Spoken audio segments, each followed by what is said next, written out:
everybody, and welcome back to Dude's Brunch, your late night morning talk show. I'm your host, Taylor Olmstead, and I'm here to guide you through 4 things that 4 people found on the internet this week. But first, we have to talk about what we had for brunch, starting with Tyler Reed. Tyler, how are you? What'd you have for brunch today? Doing all right. My brunch was pretty pitiful. I went to my first apartment showing ever, so I just didn't have time.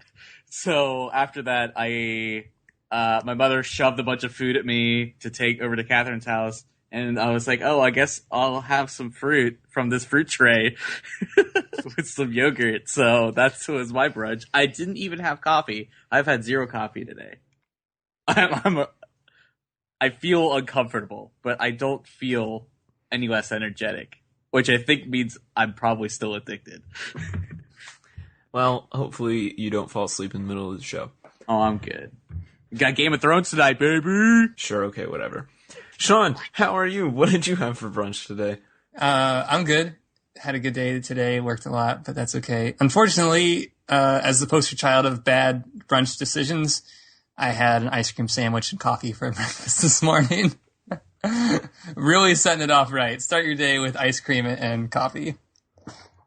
I don't know whether to be proud of you or hate you.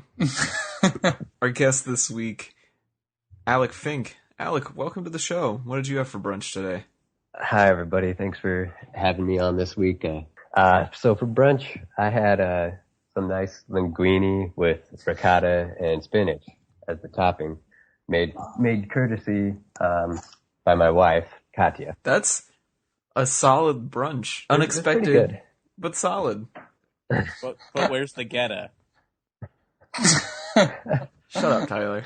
I think right now Alec is the MVP of this brunch day, because all I had for brunch was coffee and oatmeal, because I had a rough night. What'd you do? Oh, we had a bunch of people over here just hanging out, carrying on. That wasn't a very exciting story. Nope, it sure wasn't, which is why we're going to get into our first topic. But as we do that, you're more than welcome to play bingo at dudesbrunch.wordpress.com/bingo. First person to tweet in a picture of a winning bingo board gets a prize. All right, so our first You got a new board, right? We do have a new bingo board, you're right. That's right. Tyler I did the bingo homework board. like you told me to do. It's on the site, so maybe somebody will actually win this week. But anyway, our first topic this week comes from Tyler. Tyler, That's right. You wanted to talk about another podcast within our podcast so we could podcastception? That's right. And let's be real. We've talked about a podcast on this podcast before, so let's calm it down. It's not that ridiculous. So I wanted to talk about the recent Song Exploder episode. They followed Weezer and one of the singles from their new album. And what I found interesting was really had less to do with the song itself, because it was a pretty typical Weezer song. Not good, not bad, pretty good summer jam. And I kind of wanted to talk about kind of Rivers' like writing style, which he has like this like ever expanding like database of riffs, lyrics, titles, and like he just kind of finds things that kind of piques his interest and then just kind of builds it from there, used from like this sort of this amalgamation of different like resources. And it was interesting to hear, and it certainly for me made it kind of almost explained a little bit of of why their songs are kind of the way they are. And he also said that he doesn't necessarily want to know the story of the song. He wants it to kind of feel like he wants to be able to listen to it 20 years later, and maybe not 20 years, but you know what I mean, like sometime later, and it has like a different meaning than it would maybe when he wrote it, or like people get different meanings from it. So it's like purposely like vague, but has some hints of like kernels of interesting things in there that he can kind of build a story off of. So I kind of wanted to see what you guys thought about that. So this was really interesting to me because I've always thought of the best Weezer songs as the ones where Rivers is telling a story. You know, songs like Say It Ain't So, or the Sweater Song, or I can't think of, there's a song on Green Album that's kind of like that. Like they have their vapid, like Island in the Suns and Hash Pipe and just like dumb nonsense songs, and those are okay, but I always thought that he like was writing stories when he wrote songs, and it turns out No, these are just random phrases that he put in a spreadsheet. And yes then, and no. I mean, yeah. Well, yeah. I mean, it doesn't really bother me. It's just it wasn't what I was expecting. Mm-hmm. Yeah, I didn't really like the idea of having a random spreadsheet of phrases that he's remembered from his everyday life, as opposed to writing a song from one coherent memory or experience. It just seems a little bit jarring, because I think a song should be a form of self-expression, and I guess this is, but it's all random discontinuities strung together. Oh dear. It's sort of a myth. It's not a true song. It's a myth of a song. Alex, what is your sort of like your creative background? Do you have any like? I forget. I'm sorry. Do you like draw, paint, design, anything like that? Not really. I mean, I really fell off from that in high school. I did lots of art up until, but then all social sciences after that. I just think that's interesting. Okay, so I guess I want to get everyone else's opinion on it then. So how do you feel, Shaun, about that database? I mean, I think I'm not so concerned about the database, because I think it's just, if that helps you through your methodology and that gets you to where you need to be, then that's a perfectly acceptable way to write music. I'm more interested in this idea that he's trying to create timeless songs with little nuggets of Rivers in it. You know what I mean? Mm-hmm. I just wonder if that's a bigger endeavor that I really don't like, or maybe I don't like it as much as I don't see it in their music. Mm-hmm. I think of Beverly Hills. That sounds so bad. But then again, when I'm playing back all the songs in my head, I'm thinking like, oh man, now I can see it. Like, it kind of takes away some of the majesty that I felt towards some of the Weezer songs. Mm-hmm. And I think it's interesting as a songwriter.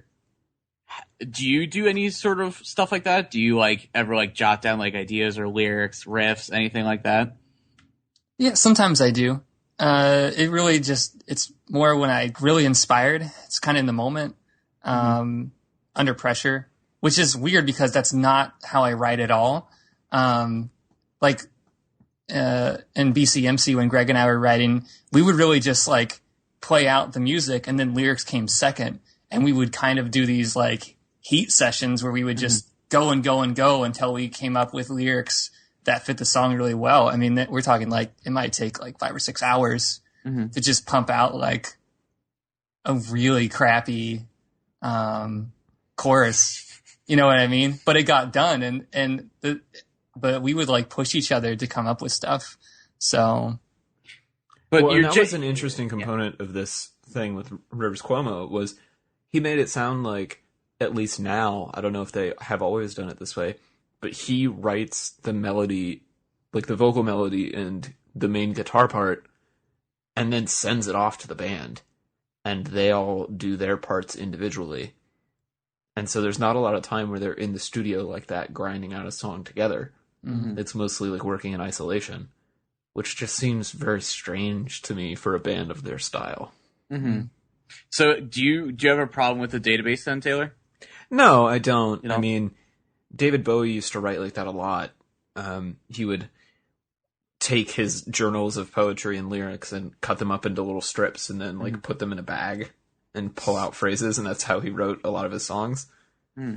So I think if you can do it, then more power to you. It takes a very like keen eye, and you kind of have to be like an editor of your own writing, which is something that I can't do. So I respect it, but I don't understand how anyone creates that way. Like, my brain just doesn't function like that. So I guess then going back to Alec, I would say that, do you feel like that this sort of like database kind of takes away the romanticism of songwriting? Like, in your opinion, is that kind of like why you think it's kind of shitty? That's a good way to put it, especially when it comes to the lyrics. I guess I should have been more specific. I dislike him using random lyrics, because that definitely ruins the romanticism of a song. But it's fine if he has a database of sounds and progressions and chords and melodies that he draws from, because those are moments of inspiration that he's recorded. But if it's just a single phrase that rhymes, and he puts that with a bunch of other phrases that happen to rhyme along with it. It doesn't make the right story in a song. Yeah, Rivers, you're not Beck. I think that's a really good point of, like, is he just picking things that rhyme and, like, that makes the song? Because a lot of the songs on this album, as I've listened to it more and more, really feel like that. So, like, the song in this episode of Song Splitter, Summer Lane and Drunk Dory, at one point in one of the verses, he just says, God is a woman. It has nothing to do with the subject matter of the verse. It's just like, God is a woman, moving on. And had it been 10 years ago, I would have just thought, oh, it's Weezer being weird. But now I'm like, oh, no, it's Weezer being weird. But it's like this calculated weird where he pulled that out of his spreadsheet marked with how many syllables were in that sentence. It's like the dorkiest like database you can imagine of words and phrases. I guess I kind of respect him that he takes so much time to like sit down and do this whole database thing, and that must take a lot. You know, well, it's pretty mean? casual. He just finds it. He just things that just like he's just hanging out. Things just happen to him, and he's like, "Oh, that sounds cool," and he just throws it in there. He like texts it on his phone, just saves it for later. It's pretty casual the way he describes it. So it's like, I feel like that's almost like being a good artist. A good artist should be like constantly trying to find the things that inspire them. That's why you have like a sketchbook by your bed when you go to bed. So if you get inspired in the middle of the night. So it's like, I get it. I mean, I understand Alec's point completely that it's like, listen, you're just throwing shit together, and you're not doing it right. It's how a song is made. I think also, it's like sometimes you just, I don't know. They're a goofy band. I don't think we've ever taken Weezer seriously at any point in our lives ever. Yeah. It just, most other artists though, they have the moment of inspiration and they don't just write down a phrase from it and put that phrase with other phrases from other moments of inspiration. They build a whole story off of that, a single moment of inspiration. And then that's what blossoms into a song, eventually. Not just random words strung together. That's just the part that I can't get over. I guess to be fair, I only listened to the one song just for reference. Like, I listened to it because it plays it in the episode. So I would imagine maybe a whole album of nonsense lyrics thrown together, like, yeah, like 10 songs of just like, look at this incoherent babble. You know, and it's not all that incoherent either. Yeah. So that's the thing that's really interesting to me now that I've listened to the Song Exploder and I've started listening to the new Weezer album, because I really didn't want to listen to this Weezer album after the slew of mediocre albums they've had recently. But I watched Fantano's review of it, and he was really positive about it. He gave it an 8 out of 10 and was saying that it feels like those 5 or 6 years of bad Weezer albums didn't happen, and we're picking back up after 90s Weezer. So I listened to it, and he's kind of right, and there are some really interesting moments where you can tell that Rivers is doing something different with his songwriting. Like, the track Thank God for Girls has this really strange blend of, like, weird, awkward Rivers Cuomo talking about pretty girls, but also vague religious imagery, and there's this thread of falling in love with a girl who makes you cannolis. It has sort of a plot to it that Summer Lane and Drunk Dory doesn't have. So I don't know if he just doesn't write all of his songs that way, or if he's really good at constructing a plot afterwards. But there's a lot of really interesting songwriting going on this record. I would highly recommend at least giving it one listen. So I don't know. I kind of respect him a little bit more now that I listen to this, because I felt like the way that Greg and I wrote lyrics and songs and the way that I write songs, kind of like pushing myself to get it done all in a hurry. I look at it from the other perspective. Like, I see the grass on the other side, and I do think that it is kind of greener. This whole idea that, like, you kind of sit on these lyrics and you meditate on them and you can kind of put them together. I respect that, because sometimes I feel like some of the music that I wrote, I look back on it now and I think, it was very in the moment, and it kind of reflects that moment, and it's kind of history in that way. It doesn't really, there's something that's not timeless about it. But there wasn't, I never really have an effort to make something that's timeless. And I don't want to say that that's the wrong way to do it, because I think that it really takes craft, like knowing your craft, to put together an album like that. The reason I say that is because the book that I sent Taylor, the Art is Like Pizza, they have this example where they talk about like color field paintings, and they're trying to explain, like, you know, usually when you come into an art museum and you're looking at color fields, you're like, oh, this is, anybody can do this. So like these like curators, they set up this experiment where you could, like, they gave all these bars of color and then you could make your own. And they were like interviewing people as they were doing it, and people were saying, well, this is actually a lot harder than it looks to make something that's aesthetically pleasing, to put together these colors together so that it actually looks like art. You know, it's not just like colors thrown against whatever. And that's kind of why I respect that, because I don't know if I could do that. I think that would be super difficult to make something that, even when it sounds incoherent, still sounds good. You know, it doesn't sound like, oh, well, that's just off the wall. Yeah, and when you talk about craft, there are a couple interesting moments outside of the lyrics in this podcast where Rivers is talking about writing melodies, and he says that he writes most of his guitar solos as vocals. So he will sing a melody into a tape recorder and then pitch his voice up in a computer and use that to learn to play the guitar solo. And that's why a lot of his guitar solos aren't very fast and technical, because his voice can't do those crazy hammer-ons and stuff that a metal guitarist can do with their fingers. And so it forces him to like write really sparse solos, which I thought was kind of cool. Yeah, and that's like the second half of like kind of like this topic that I didn't really like specifically talk about, but I kind of wanted to touch on, was that he kind of like takes whatever he like you said, he does his voice for guitar solos, and then for chords, like for playing the guitar parts, he like bangs around on the piano. So it's like he's always constantly like making it harder for himself in some ways, because he even said, he's like, I don't know how to really play the piano. I have no idea. I try real hard.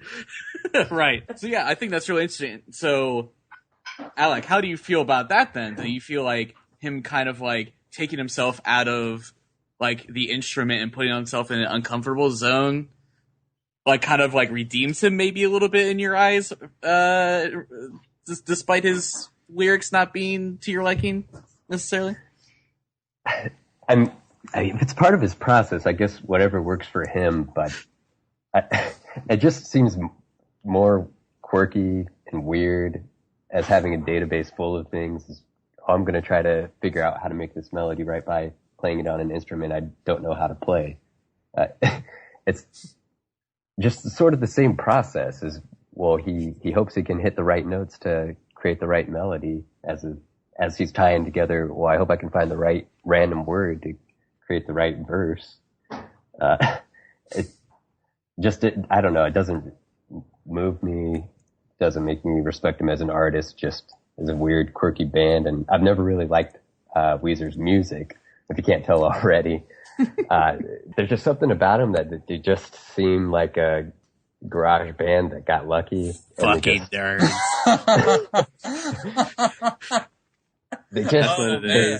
They're almost too eclectic for me. So that's where I stand on that. But his process is just reinforcing all my dislikes for the band.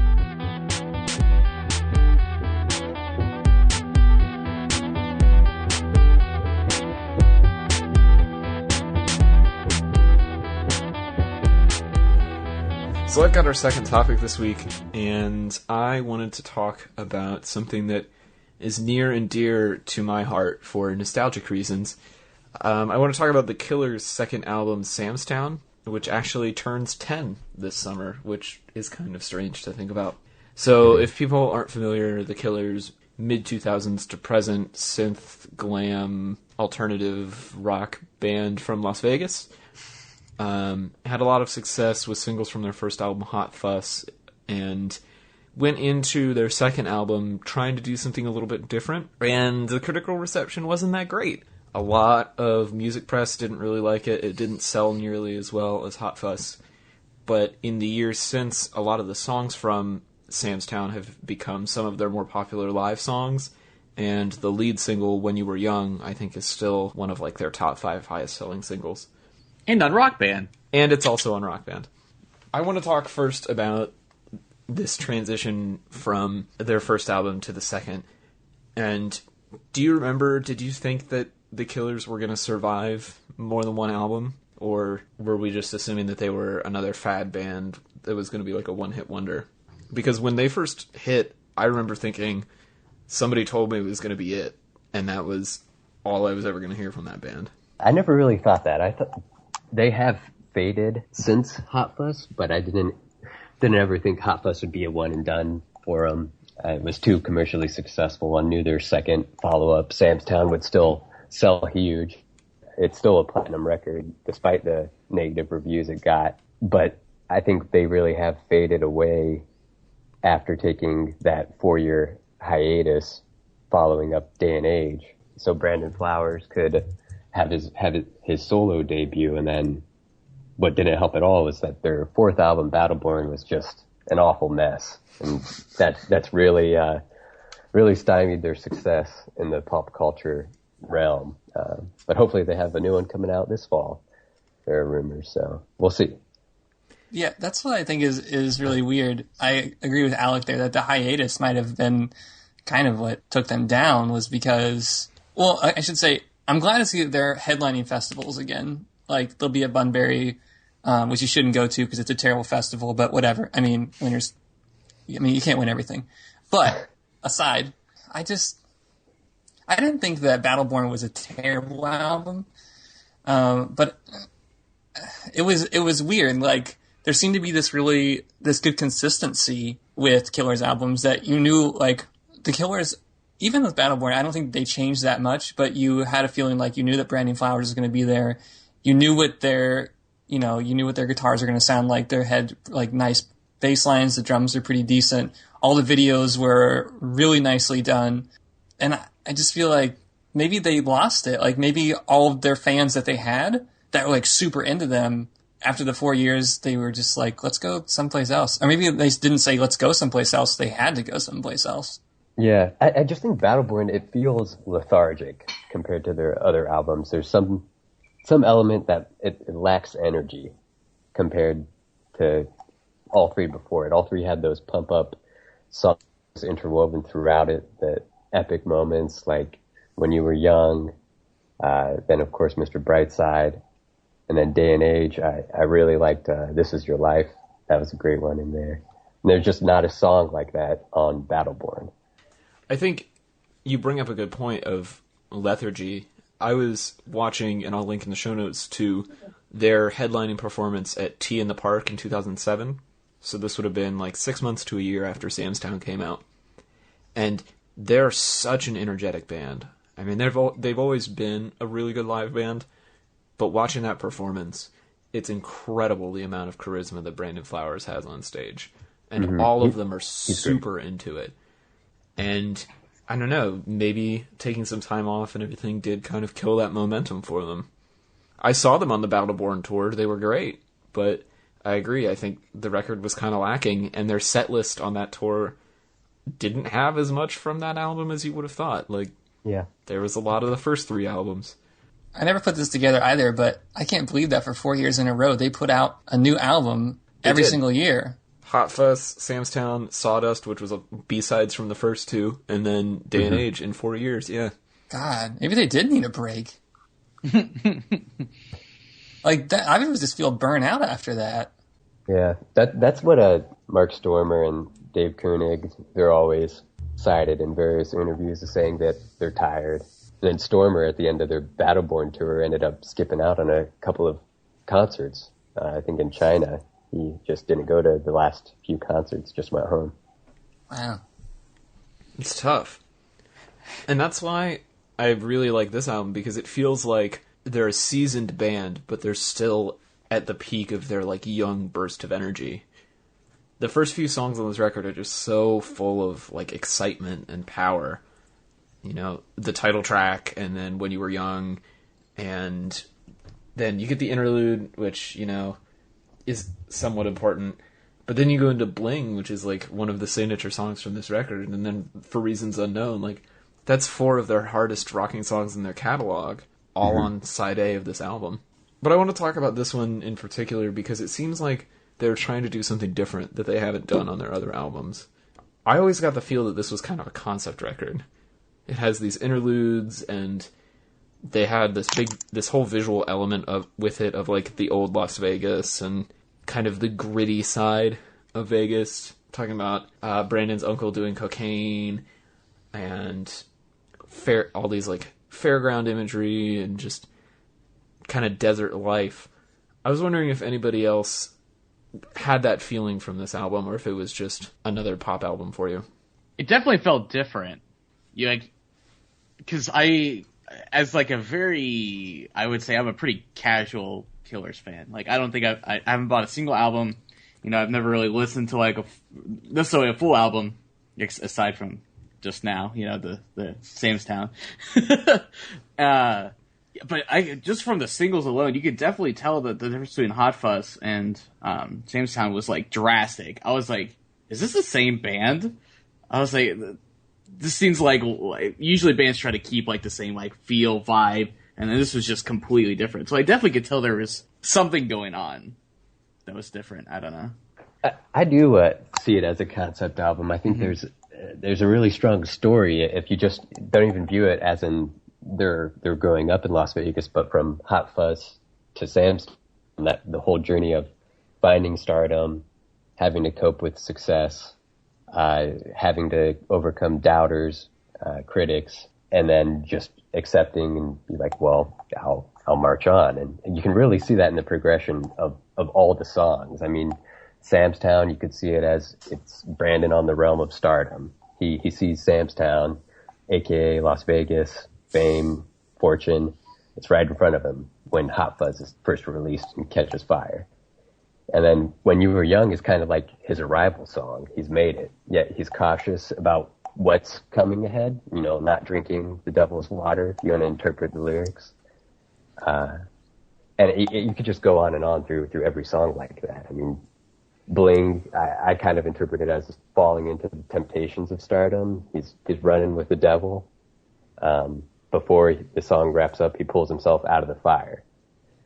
So there's just interesting things if you read it as coming to grips with stardom. Part of me feels like, when I like reading through it again, that this album was a little bit ahead of its time. And this album like sits in a place for me that's a little bit different, because when I listen to Hot Fuss, I'm transported to this like fantasy world, because I reflect on the music videos that were associated with this particular album, particularly Mr. Brightside. I just really love that music video, but pretty much everything. And I personally think that there's not a song on that whole album that couldn't be its own single. And when I first listened to the Killers, and I found myself falling too into this rut again when I listened to Sam's Town, that I can't place it. It's hard. I can't imagine it being in the fantasy world that I imagine Hot Fuss to be in, but I want it to be that way. I want it to feel like that and kind of be an escape. Yeah, that's a really interesting point. Of the songs on Hot Fuss do really paint a world. You know, songs like Jenny Was a Friend of Mine, or Midnight Show, or even Believe Me, Natalie, they have this like really strong sense of place to them. Brandon's describing a very particular like Vegas lifestyle and this kind of glitzy like plastic world. And Sam's Town, it's about a place, but it doesn't always have a sense of place to it, which is kind of weird. Like I don't know. I think that's probably one of the things that this album fails to accomplish. That's really interesting that you say that, because yeah, I kind of feel the same thing. I love it for that reason. Like, it just feels so different from the rest of their catalog, which is kind of why I love it. But you're right, it's definitely not as enveloping. I think that's an interesting point. You're right about Hot Fuss, how it really does create an alternate reality when you listen to the album in its entirety. All these anecdotal stories, and every other song has a different girl mentioned, it seems like, in Hot Fuss. But treating Samstown as a concept piece, I think every song is introspective. If Brandon Flowers is the one who did the majority of the songwriting. And so that's why you lose this concrete sense of place, because it's meant to be his thoughts and not his environment or his experiences, necessarily as external experiences, but internal ones. So I think that's might be where the disconnect comes from. Yeah, that's a really good point, because I think a song like Why Do I Keep Counting is way more introspective than most Killers songs. I mean, that's a pretty deep meditation on the nature of modern life that's just kind of tacked on the end of this album. Like, this is something I've been thinking about. It definitely would not fit on Hot Fuzz, and I don't think it would even fit on Day and Age. Yeah. I really like what you said, Alec, about it being a story. Like, I kind of want to re-listen to it again now and try and figure out the whole story there instead of it just being little stories. I like that. I have to listen to it again. I tried to go through each song when I was doing that, and I can tell you the other ones if you guys want, but it gets a little muddled once you get to the three in a row, Uncle Johnny, Bones, and My List. That's when, like, creating a theme throughout, you kind of really stretch it to make those fit into a single narrative. Right. Just because you have a low, a high, and then a low-high blend with My List. No, you can go ahead. I finished my thought. Do you think that the latter half of this album, like maybe, I was just going to guess, from 9 to 12, were kind of added tracks to kind of make it a whole album? Maybe I get that sense with a few of them, but I feel like definitely, I don't have the whole song list in front of me. Is number 12, Why Do I Keep Counting? That's 11. Number 12 is Okay. The Exit Lude. All right. Why Do I Keep Counting is definitely not an add-on. I mean, he expressly wrote that. Yeah, it feels like it ties up the threads that you open in Sam's Town. Mm-hmm. I do think, though, Shaun, to your point, that Uncle Johnny feels kind of like a standout, like it maybe didn't belong on this record. Yeah. That's the song I don't like on this album, if there's one song not to like. Yeah, I think you could have traded it for a couple of the tracks that ended up on Sawdust, personally. Because there's a lot of stuff on there that is from this era that probably would have just fit better in that track listing. Mm-hmm. Why don't you guys like Uncle Johnny? I'm just curious. I actually really liked it. I like Uncle Johnny. I just don't think it fits with the songs around it. Okay. Yeah, I don't think it fits, and also I just don't like the persistent guitar riff and how it's only balanced to come out of the right side of your headphones or the right side of whatever speaker system you're using. It just makes it feel annoying, which I guess is it creates the desired effect of Brandon Flowers' pun right there from his most recent album. But it does have that effect of making you feel like Uncle Johnny. You feel agitated. You feel conflicted. But it's also just annoying to listen to. I wonder if having it just on the right side is kind of a reference to like addiction, kind of always being ever present, always speaking loudly in the background of everything. Yeah, I see it. That's a good way to see it too. Sorry, I'm listening to it right now, and I'm just thinking like, oh yeah. So we've talked a lot about Uncle Johnny, but I'm curious, what are our favorite and least favorite tracks on this album? For me, I have always really loved Sam's Town. I think it's one of the best opening tracks on a record in the last 10, 12 years. I alluded before that I'm not a big fan of Uncle Johnny. When the album first came out, I really didn't like Bones, but since then, Bones has become like one of my favorite Killers songs, so I guess it just wasn't my thing initially. Yeah, I agree that Uncle Johnny's definitely my least favorite on this album. And I think the track I like the most is Got to Read My Mind. It's just such a serene song that it's still filled with so much hope and determination. And I just love the verses where he just lists random things and then so what? Who cares about trapezes and towns underwater and city walls? Just so what? I think I'm gonna have to go. I really didn't like Bling that much. Not a big fan of that song. But I think my favorite from this album is probably just gonna have to say the stereotypical answer and say When You Were Young. Like, I get that song stuck in my head. There goes 48 hours of anything else that I can listen to. I'm not saying anything, but I'm also nodding my head in agreement. What songs did you like and dislike, Tyler? See, clearly I didn't listen to this album as much as any of you. Because I'm like, this is literally the first time I've actually listened to this like on purpose, like I don't think I've ever listened to it before like this topic came out. So I don't think I'm fully like ready to talk about like what specifically any songs that I really didn't like. But I mean, when you were young, you have to agree that it's a keeper. It's like a song that has, like, to this day I'm still like, it's a pretty good song. It's like, maybe I react so strongly to it because I literally played it maybe not hundreds of times, but tens of times in Rock Band. It's like, it's that song that like sticks with you, but also I played it a lot. So I don't know. Yeah, I have very distinct memories of playing that song with you in Rock Band.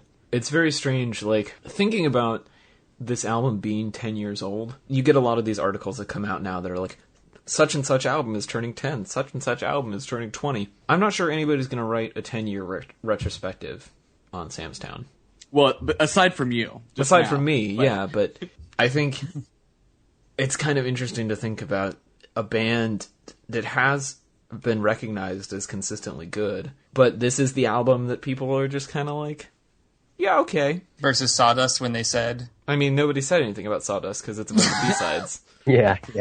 It's a B-side compilation. Whoa. Sometimes B-sides are really good. And the B-sides on Sawdust are great. Shadowplay is an amazing song. But love their cover of Romeo and Juliet. It's a great cover. Mm-hmm. The Ballad of Michael Valentine is fantastic. But I think as a studio record, a lot of people just kind of walk past Sam's Town. And so I wanted to make sure that it got the retrospective look that it deserved. And for me, as someone that's listened to it very little, I would say that, like, I feel like I didn't listen to it because I already knew it was, like, pretty good. You know, like, it felt like the Killers were just, like, you know, when I was growing up was, like, part of this, like, establishment, like, obviously not in that negative connotation, but, like, the Killers were a band that were good, and their music was good, and you should listen to them. But I just never did, because I don't know. It wasn't a must-listen album of the year or anything. Yeah, but I already knew. Like, it just, I don't know. I felt like I almost, like, absorbed it, like just from people loving it. Or maybe it's because the people around me were actually really into them also. So I was like, I don't need it. Sorry. I'm sorry that I didn't make you listen to good music. Well, listen, that's not what the case was. Maybe it was our other friend group that maybe I was like, I don't know if I need to listen to this. I don't know, we were into much different music back then. Yeah. Like Tool. That's right. And we see which album we're talking about 10 years later. Whoa, let's calm down now. Just saying. Schism or 10,000 Days, which one? And that's another album that I'm like, those are some good singles. Let's throw the rest of this album out in the dumpster.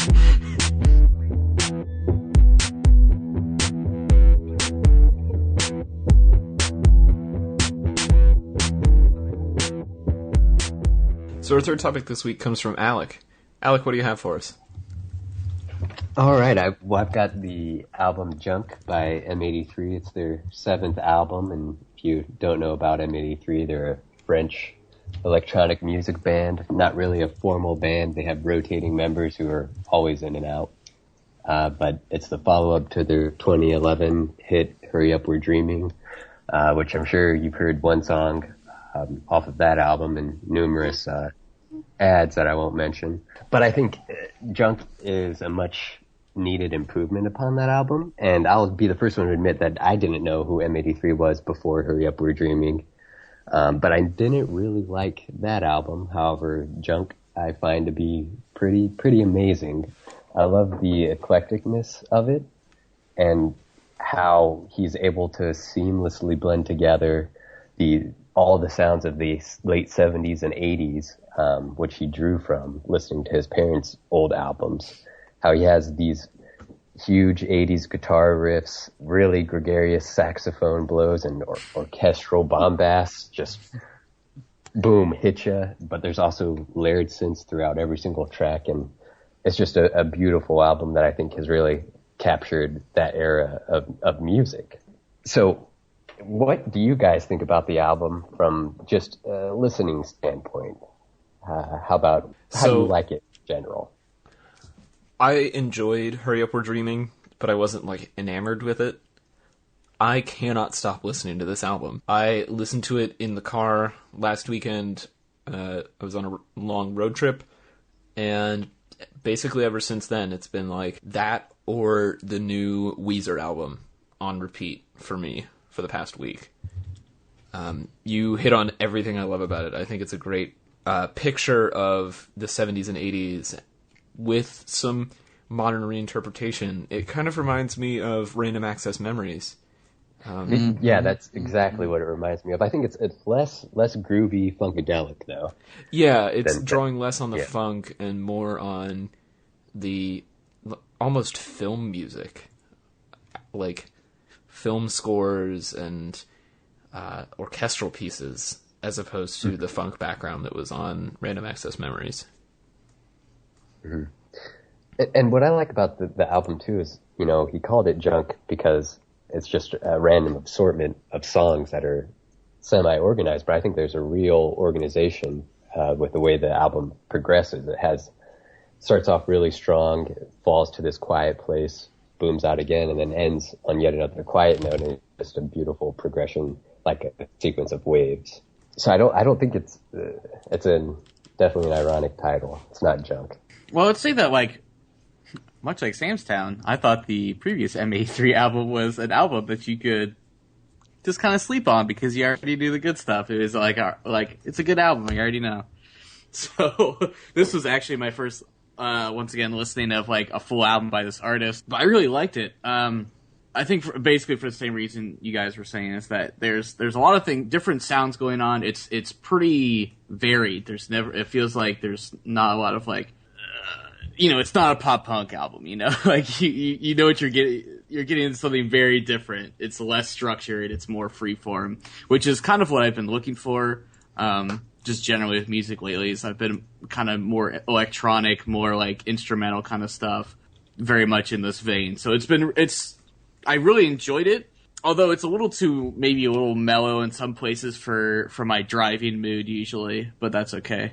I'm actually going to have to take the opposite approach and say that I didn't actually enjoy this album that much, with the exception of Do It, Try It. I really thought that was probably my favorite song. It just stunk that it was in the beginning. Moon Crystal was good, though. I like this kind of music, and I like M83. I actually went back and listened to a bunch of their albums this week, just so I could get a feeling of the progression of where they came from. And I like that they went a new direction. Don't get me wrong. I'm not a huge fan of 80s music. Or in late 70s music. And so I think that's why I didn't really like it that much. But I didn't think that it was lacking lyrically either. I thought that was all good, and, in terms of being a pop album, it did a really good job. But I don't know. Maybe my disclaimer is that I'm not a huge fan of reed instruments. I just find them to be really annoying. So yeah, so this would be a difficult album for you then. Yeah, there's lots of saxophones. Yeah. Which, I like that they put that in there because I think it's like you were saying in the beginning, Alec, that they made an album that reflects a time period and it's really well done, but it's still modern and poppy like today. So it's something that you could definitely listen to that wouldn't be out of place with today's pop music. That said, it's just not really my thing, though. But I'm glad we got it. A transition point to the next topic. So what are your 3 favorite tracks from the album and why? You guys want to start? I'll wrap up. Yeah, so Shaun already talked about my absolute favorite, which is Do It, Try It. That is just a masterful little piece of electropop. It is kind of unfortunate that it's the first track on the album, because I think it's definitely the strongest one, but I really, really enjoyed it. I'm pulling up the track listing here. I thought Walk Away Blues was really solid, and on first listen, I didn't like it, but on subsequent listens, I have really enjoyed Laser Gun. I think Mylan's vocals on that are just something refreshing and different from a pop vocal that I'm not used to. Usually when you're listening to this kind of electropop, I think of something like Avicii or, things in that ilk. They just have kind of generic female vocalist number 7 doing a hook with like a big soaring chorus. And that's not what you get on this album, and especially not on a song like Laser Gun. It's something a little bit different for the genre, and I really appreciated that. Mm-hmm. And thinking about it, I think all those songs, basically any song that she's on, I think are really standout tracks. I think it really adds an extra like layer to the songs. I mean, I'm pretty convinced that like I need dual vocalists pretty much in any song, any band. I'm like, I like that duality, I like the variety. Yeah, Mylan's definitely a hidden treasure, and I'm sure I'll start listening to whatever she's put out to this point, just off of these 4 tracks she's on. I mean, they're so good. I'm gonna have to go with Do It, Try It, Moon Crystal, and Go. Just the same way. I really thought that's just a really good song. Like, I feel like those 3 together, if the rest of the album didn't do it for me, I'll definitely come back to listen to those 3, you know. They'll go on my shuffle for my running playlist. Yeah, for me, I definitely like Go and Moon Crystal, as well as Walkway Blues. I'd say Walkway Blues is my favorite. It's such a moody song, and it creates such a great visual picture in my mind when I listen to it. I really just can see a cyberpunk neon city with rain drizzling down, and it's cold, and a guy walking along. Whenever I hear that song, for some reason, it reminds me of Cowboy Bebop. So that's definitely a Cowboy Bebop song in my mind. And the guitar solo to end it is great too, rather than going back to another chorus to just wrap it out with that. And then I like to Go, of course, because Mylan is so wonderful. I mean, the way the song starts off with how soft the vocals are, it just draws you in. And I really liked the numeric countdown blended in with the guitar to build up to the choruses. And then Moon Crystal, the song is just, it has this indescribable element oozes from it. It's just intoxicatingly cheesy. And, you can just really picture it as a theme song to a TV sitcom or an opening track to a film. But I'd also picture hearing it in a mall or an elevator too at the same time. It's just a very weird song, and I really liked it. Yeah, a lot of this album kind of sounds like that elevator music that's really well crafted, kind of like the Drive soundtrack. Yeah. It's atmospheric music, but at the same time, you could probably hear it in a grocery store. Oh, that's where good music goes to die. If only they played M83 in grocery stores. Don't worry, give it like 10 years. You wouldn't even notice. I would buy all the things. They probably play Sam's Town in the grocery stores. So speaking of where music goes to die, which track died on this album for you? Which one did you dislike the most? And I think I really didn't like Solitude that much because it reminded me too strongly of Hurry Up We're Dreaming, just full of Anthony Gonzalez, the lead singer, songwriter. It's just full of his angst and melancholy that just dripped over Hurry Up We're Dreaming. And it doesn't really fit well with the rest of the album. That's so spontaneous and uplifting. Just this one feels too droopy and slow. Oh, see, for me, that was actually probably my 4th favorite track. I loved Solitude, but I hated For the Kids. Hurry Up We're Dreaming had a track like this, too, where there's a breakdown in the middle of the track and you get the little girl vocals. I don't know if it's an actual little girl or if it's a woman that's using her voice to sound like a little girl, but I just don't enjoy that. I don't know why. I liked that in Solitude. In For the Kids, I think it makes that song much more moving because when I listen to that song, I imagine, a mother grieving over a lost child, and that's the child speaking to the mother. Child's with the wind now. Yeah, I enjoy the songwriting a lot. I just don't like that particular performance. I'm gonna agree with Taylor on this one, but for a little bit different reason. Like, I feel like that song it's almost too good of a period piece. Like, when I listened to it, I kind of got lost, I kind of didn't, I felt like, oh, what am I listening to again? Like, is this a pop group? Yeah, I see that. My least favorite song was the album cover because it reminded me of Don't Hug Me, I'm Scared. It kind of reminds me of Grimace. Harken back to last week's episode. That's right, what is he? What even is he? Grimace Watch 2016. What is Grimace? So this album is pretty eclectic, and in one of those pieces I sent you guys, Gonzalez said he felt liberated after the success of Hurry Up, and that he was free to do what he wanted to do. And also that this is the most M83 album he's ever created, yet at the same time he's hardly in it as a vocalist. And he said he wanted to have other people carry the message for him. So it's just wondering what you guys think the message is in this album. What's he trying to convey? I think, much like Random Access Memories, this album is very blunt about being a period piece, or at least an homage to a period. Mm-hmm. It's kind of nice to get to a point where we have such a history of rock and pop music now that you can do that.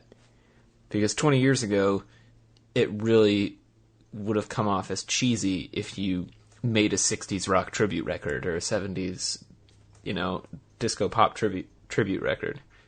But now that we're a little bit distanced from it, I feel like albums like this and Random Access, they have a place, and they're a good reminder of the roots of what we're listening to. So I think in some ways, him bringing in multiple vocalists almost makes it feel like a survey of different genres and different performances of that time period.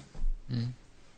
I like that it's called Junk because when you know about the process of it being made, I feel like you can kind of get that feeling, it's created from I'm not hide it, that I consider junk, a music period that I'm just not particularly that big of a fan of. Or but literal junk, old albums in his parents' garage. Right. But I guess I like how clean it is, though. It is very M83, even when it isn't very M83 for me. Because, my favorite one of M83 probably be Saturdays Equal Youth. And throughout all the music that they make, you hear the consistency, the cleanness, that electronic music has, that computers can give it. And I think that's why I like it, and I don't at the same time. It's a weird place for me. Yeah, I agree that it's a period piece in the sense that it's preserving a period and sort of showing it to a new generation. And I think it really succeeds at doing that. But I'm not so sure that I'd be listening to it in the future. I don't know if 10 years from now, I'll remember Junk. I really like this album in the moment and in the now, but I'm not sure if it's another Sam's Town for me, if it'll even cross my mind. What tracks do you think, if M83 had an essential on iTunes, what tracks do you think would come out of this album that would be on that essentials list? Oh, I think for sure Go would have to be on there. And really as much as I don't like it, probably Solitude would have to go on there as well. But Timewind is another great one I'd put on there. I think Saturday Night 1978 would probably go in there. The internet tells me, do it, try it, and go. I'm glad you don't have any opinions of your own, Tyler. I mean, listen. What? We already basically agree those are the best. Like, the first two tracks on this album are, like, the best parts of this whole album. Did anybody else kind of get a feeling? Does anybody else think that, I don't know, Alec, tell me, I know that you're really into Daft Punk too. Do you feel like Do It, Try It kind of has a little bit of, you think it was made to be played in the club? Yeah. I think it would. And I think, the title just instantly reminds me of Technologic from Daft Punk. Just that's the first thing that comes to mind when I hear Do It, Try It, Technologic. It just, maybe that's where he got his inspiration from for that one. I don't know. Right. But I do hear that in a club for sure. Because that's what I thought as soon as I heard that one. Now it kind of set me. I think that's why I had a positive attitude to kind of keep going through the rest of the album, because I thought, like, if this is going to be like Daft Punk, and I like Do It, Try It, and this is kind of the leanings that he's going to get, even if it is a period, it's just to be a reflection of a particular time, this is still going to be pretty good, and that's okay. Because I feel like if M83 tried to make a Daft Punk album, everybody would be saying, hey, did you hear that M83 made a Daft Punk album? That's what it would go to. Yeah, and this differentiates itself from Daft Punk pretty well. Right. Mm-hmm. Mm-hmm. Yeah, there's a lot more organic sounds in this album than even Daft Punk's most recent Random Access Memories, which really tried to bring organic sounds into their music, which they didn't really have before. he's got some pretty good guitar solos in this album too. Mm-hmm. Yeah, that's always been an interesting thing about M83 for me. Is like they're kind of a house act, like a techno house, but at the same time they have guitar solos and like a wind section. And I just noticed that the drums in the back aren't like on like a loop. I don't think. No, there's a lot of live drumming on this record too. It would be interesting to see them live, see how they pull this one off. I'm sure that that's probably pretty easy. I mean, clearly, with a band of changing musicians in the background, you're getting like the top of the top. It's not just like filling in studio people, but it would be cool to see them. Yeah, I would totally see them. Yeah, I'd love to see them perform this album live, but I'm not sure it's so easy. It has, quite a few similarities to Random Access Memories, but Daft Punk didn't tour that album. I mean, I'm sure Pharrell would have toured with Daft Punk and done the lyrics for all the other songs. And just like how I'm sure M83 will have My Land sing every single song. You mean Pharrell wasn't on every song on that Daft Punk album? I'm sure he wanted to be. But yet, Daft Punk didn't want to tour because they felt that it wasn't an album fit for performing. And I'm just wondering if this one will come across the same way. It'll be interesting to see, because I know M83 is usually kind of a festival staple. Mm-hmm. So we'll have to see if they make the rounds. Well, I think are they coming on tour with Tame Impala? Yeah, I think so. I think they're the opener for Tame Impala. What do you think about that matchup? Having listened to Currents and having listened to this? I think there's a lot of similarities there. Yeah, I wouldn't have said that after Inner Speaker, but after Currents, I could see these two bands on a bill together for sure. Yeah, I think it's a good fit, especially after Currents, that they're very sonically similar. At least with this album, Junk and Currents, the sounds really aligned, and it will be a good warm-up and then main show. And I'm sure there'll be some crossover too. Right. Because I think I didn't like Currents that much when I listened to it for the first time too, which just makes me think I'm going to come back around to listening to this album, because I thought it sounded too 80s-y. It was too synthy, with the exception of the single Let It Happen, which is just a super groovy track, which Tame Impala is really good at making. But the more that I listen to it, the more I really like that album. Maybe for the past couple weeks, I've probably listened to it every other day in its entirety. So maybe you'll come back around to this. That's what I'm thinking. I don't like it now, but it's usually how it always works. Mm-hmm. That's right. Tough. Obligatory 59 sound comment.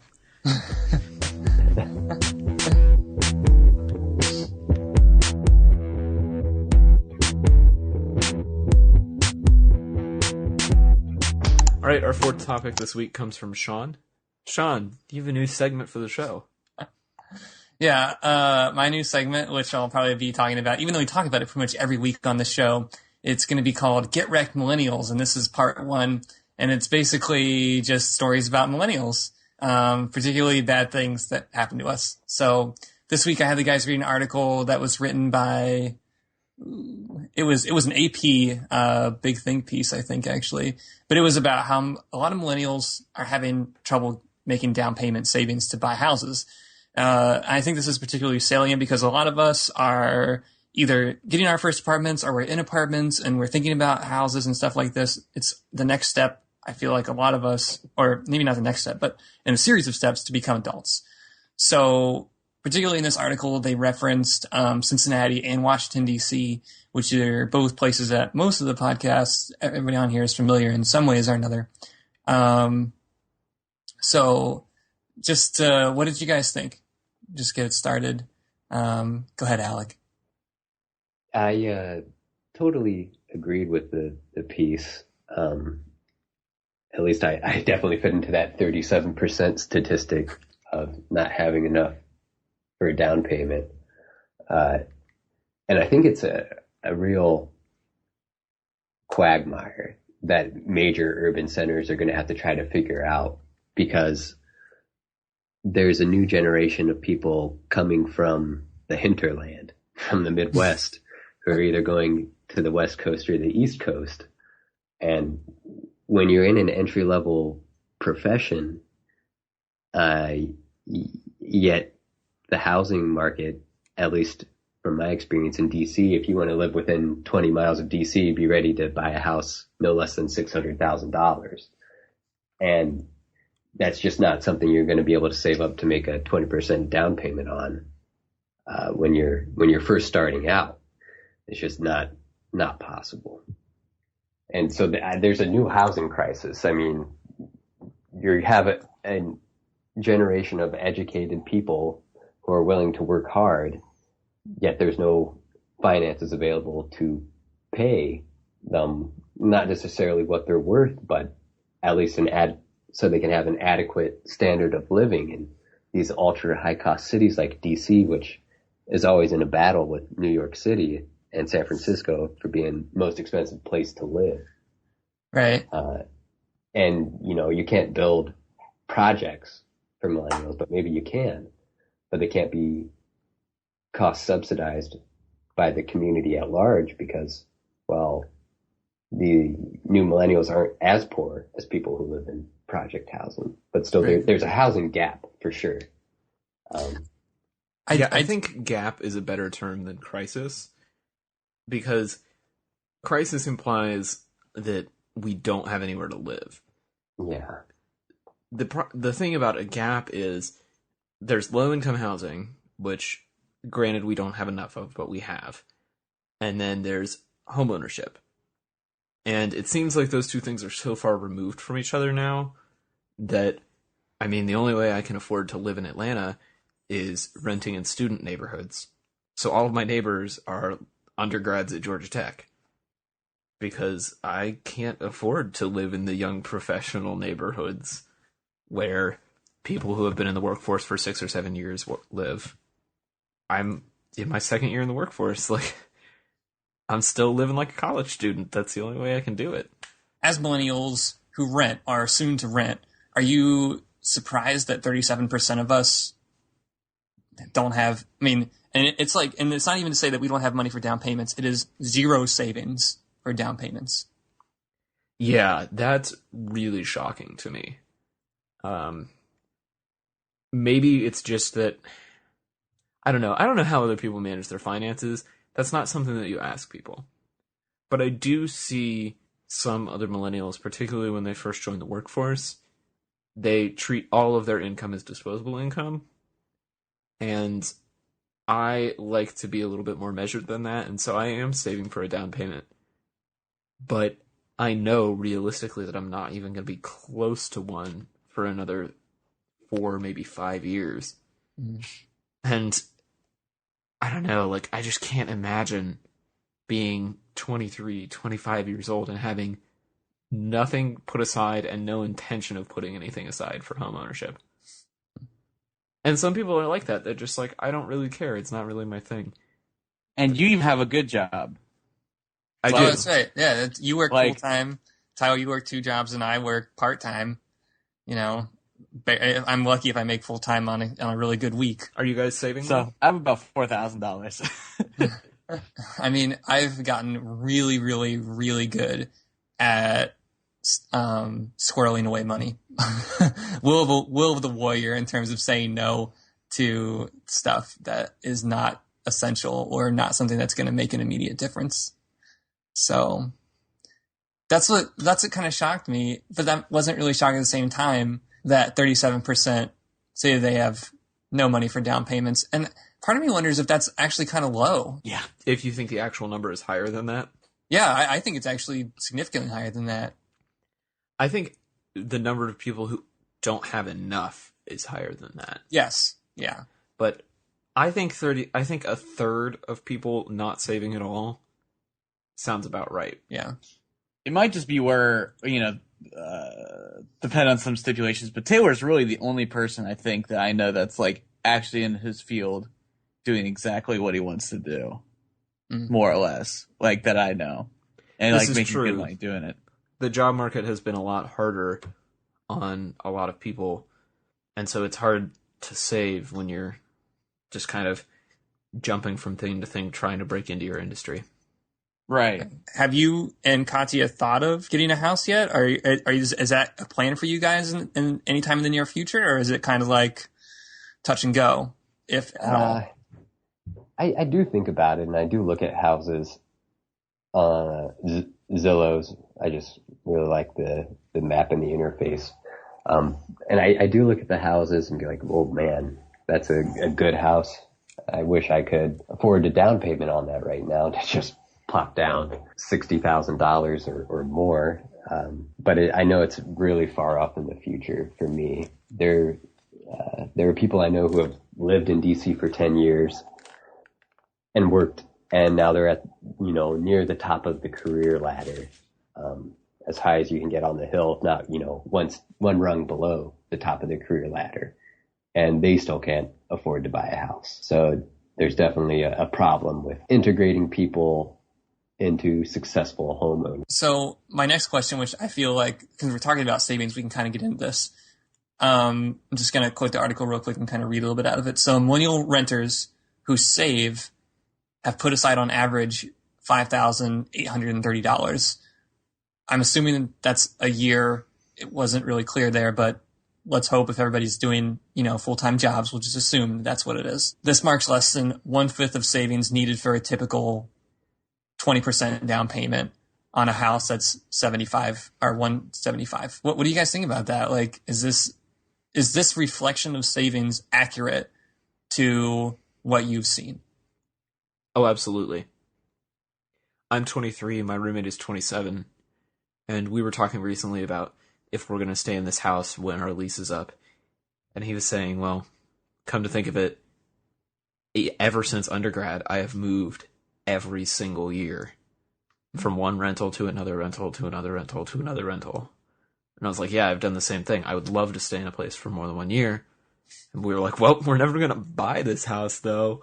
So we'll just keep throwing money down the toilet, renting it. And, it's really frustrating. But at the same time, you're at an early stage in your career where you're probably going to move around a lot. Throw on top of that the fact that you're not making as much as you need, particularly if you live in a major city. So, yeah, I'm nowhere near a down payment, and I don't plan to be anytime soon, and I don't think any of my friends do either, even the ones that are gainfully employed. So Tyler, now that you're looking for places, what does it feel like when I don't know what the rental market looks like in Cincinnati, Northern Kentucky. Are you able to make a deposit on an apartment? Is this something that, and I'm just talking about a deposit. I'm not even talking about like a down payment. Let's just be real and be like what in the moment and what's really happening. You mean as in like the security deposit or whatever, right? Right. I can make it. I could probably realistically do that as long as it's I say reasonable, but it's like for me that's like $1,000 is like, if that's my first month's rent and deposit, I can survive. Like, that's good. That's fine. But if it's anything like more than that, I'm like, fuck. No, but that's a good qualifier though, because when you're doing that, when you're talking about like how big of a hit can you take to start in a place to live? That's why I was curious about the down, like putting in a security deposit down, because the nice thing about a security deposit is, assuming that everything goes right in terms of your contract, you're going to receive that amount back. But when you only have a savings of $5,000, and I've looked at apartments in DC, and I'm talking like 1-bedroom apartments where I've heard people ask for 2 months of rent for a security deposit. That's $3,000 easily. And that's not even counting your relocation from Ohio to DC. Right. Because that's the other part, is all the hidden costs of moving. I'm still paying rent on a house in Athens for another 2 weeks because couldn't get out of the lease. And so all of the money that I would have gotten from my job as a relocation stipend is going to pay that rent. And all of the actual moving expenses of moving across the country came out of my pocket. That's the other part you're talking about, like the barriers to moving. In a renter's market, your whole life kind of revolves around the date on your lease. And so if you, Shaun, decide to take out a lease on a 1-bedroom apartment, you have to not only consider, is the deposit date in relation to my payday a good fit, but then also what's going to happen a year from now when I need to renew this lease or not renew. Right. It's very tough opportunity cost to measure. So on the last kind of part of that quote is that the lack of savings raises doubts about whether people under 35 will delay marriage and children. What do you guys think about that? Yeah, you like? Yes. You really think? Like, I'm not even thinking about moving in with Catherine until I moved out, and that's like, I don't even know when that's even gonna be. Like, hopefully within a year. I like set the date. I'm like, I want to be out of my parents' house by the summer or before the summer's over. And it's like, I need to like live on my own first for like a while to like make sure I'm like got like my shit together before I even like be like, kids. What are you talking about? I can barely take care of myself. Like, really honest. I think Tyler raises a good point though. Like, it's hard to even consider kids when you're having trouble making rent on your own. I mean, I could see renting as a married couple. There's no way I want to rent with kids. I have friends at work that rent with kids, and they are all buying houses because they're like, this is ridiculous. Like, I can't afford to do this. And so they bite a really big down payment, but then their house payment is like $200 a month less than what they were paying in rent. It's I don't know. I feel like that too. I don't know if it's so much. I still feel like with millennials that marriage and children are still kind of like circumstances that arise and are taken on as it comes. But I definitely, when I talk to people and they're asking themselves, especially like younger career motivated people, I feel like are more likely to say, well, yeah, I'm not going to get married until I got my crap together. I'm not going to have kids until I got a steady job and, I got a fixed income and I know what's going on. And there just seems to be much more uncertainty. Oh, absolutely. Than I felt like, and I don't even know if it was this way for my parents' generation because I really haven't talked that much about it. But like, man, I really feel like we're really putting a lot of stuff on the back burner because so many of us are broke. Oh, we definitely are. My parents got married when they were 24, I think. Either 24 or 25. So basically the age we are now. And, they were both in careers in their field at that age and didn't have all that much debt. And were both renting one-bedroom apartments by themselves. And so they were dating and then they got married and then, a year later I was born and 2 years after that my brother was born and it just kept going. Like, I can't imagine having a kid at 26 right now. Me next year? No way. Yeah. Inconceivable. Because right now, I did the math looking at this topic. I'm not going to have my student loans paid off until I'm 30. And that doesn't even count like my car and credit cards and any other debt that I accrue. That's just my student loans until I'm 30. So it's kind of hard to think about having kids when you have that kind of debt that you can't even declare bankruptcy from. Another quote on here, and then we'll kind of keep going, is so the article talked about how there are programs out there. That's why I want to talk about this with Alec too, that try and help millennials buy homes, right? Mm-hmm. Get into homes. And one of them is through Fannie Mae. You may remember them from, I don't know, housing crisis, maybe an economic downturn. They have this program called Home Ready, which lets you put down as little as 3% to start a mortgage. No. No.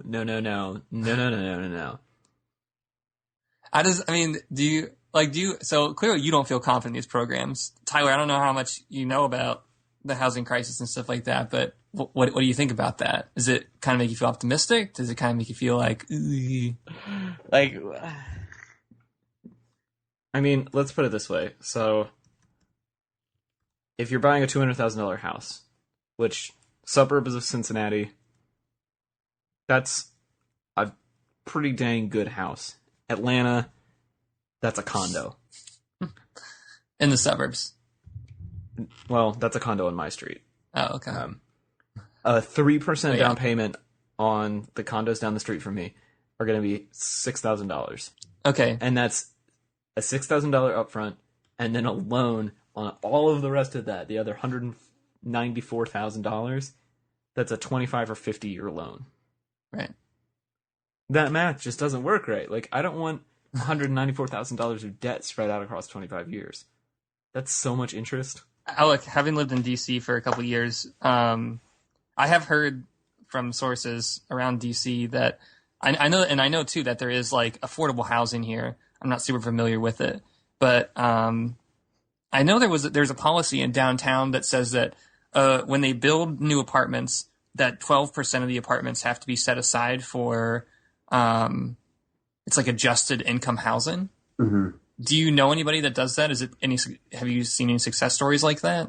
I know the program because I looked at it myself, but I mean, it's a long process to get into. You have to go to classes, I think, for a couple months, and then after that, it's just a lottery. You might get one of those reduced price apartments. You might not. But I don't know any success stories of people getting into those reduced housings. Everybody whom I work with and know, if they're my age, generally, they're not renting a single apartment, which I'm able to do since I'm married, so I can split the cost, but otherwise it'd be impossible for me on my own salary. So people my age, they live like they do in college. Like you said, they have group houses with 4, 5, 6 roommates. They all share bathrooms, and if they're lucky, they all get their own room. And even then, they're still paying, if they live in the trendier parts of DC, at least $900 to $1,200 a month to live in a shared house, which is just crazy. I mean, in Athens, I rented an entire house for $1,300, and that's it. Not split among people. Right. And Athens has like a kind of unusually high rent rate. For the Midwest, right? For the Midwest, even for a country place, like it's really unusually high. It's hard to be like super pumped and excited because it's really sad. Right. Oh, it is. It is. And Taylor's the best off, and he's still like, "Fuck, I'm never gonna pay off my loans." No, I'm going to pay off my loans. There's no question of that. Right. Am I going to be able to afford to live an adult lifestyle? By the time you're 50. Yeah. Right. Because, like, this month, I spent $150 on clothes to wear to the office. Because that's important.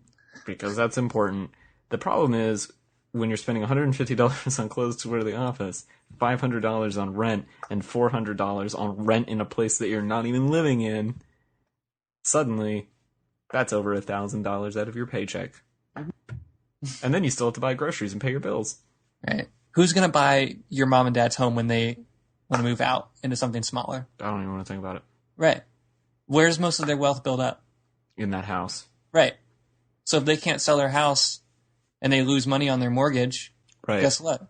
Who pays for that? Well, and so my great-grandmother passed in March, and we were very lucky that we sold her house relatively quickly, because the whole family was honestly like dreading the idea. And I think she'd even paid that house off. My God. But just the idea of like, we're going to have to sell this house. We, as people who don't live in this town, are going to have to drive back and forth all the time to do the process of selling this house in a housing market where nobody wants to move. Mm-hmm. Like, right. I don't even want to think about what it would be like trying to move in or out of a major metro right now.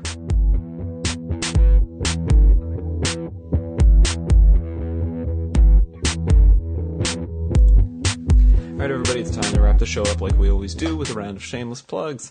So, Tyler, what do you have to plug this week? Hey, everybody. Got the same old, same old. You can find my work at TylerDReed.com, and you can find me on Instagram and Twitter at TDRDesign. I recently submitted a little design for a upcoming zine that will hopefully be published locally. So I guess I'll give you some details on that and see how that pans out. So there you go. Shaun, shameless plugs from you. I'm still working on my street art blog, so check that out. Be putting some new stuff up there. I've also been getting some fits and starts on writing some stuff for Dudes Brunch again.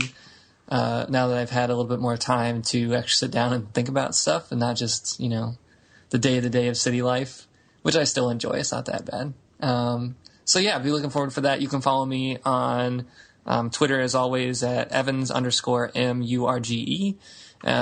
Check me out on Facebook, too. Be happy to talk to you on there.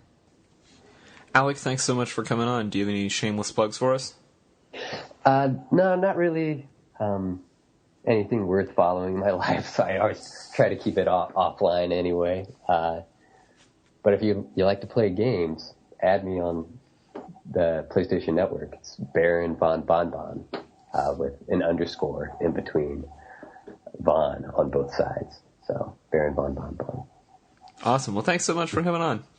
Well, thanks for having me. Nice talking to everybody, and hope to do it again sometime. Right on. And as far as things go for me, you can follow me on Twitter at TC Olmsted. You can also follow me on Instagram with the same name. Been taking more pictures lately now that it's nice out. And of course, you can follow the show on Twitter at Dudes Brunch. We'll be sharing some fun articles and such in between episodes there. So thanks everybody for listening in, and we'll see you next week with more brunch.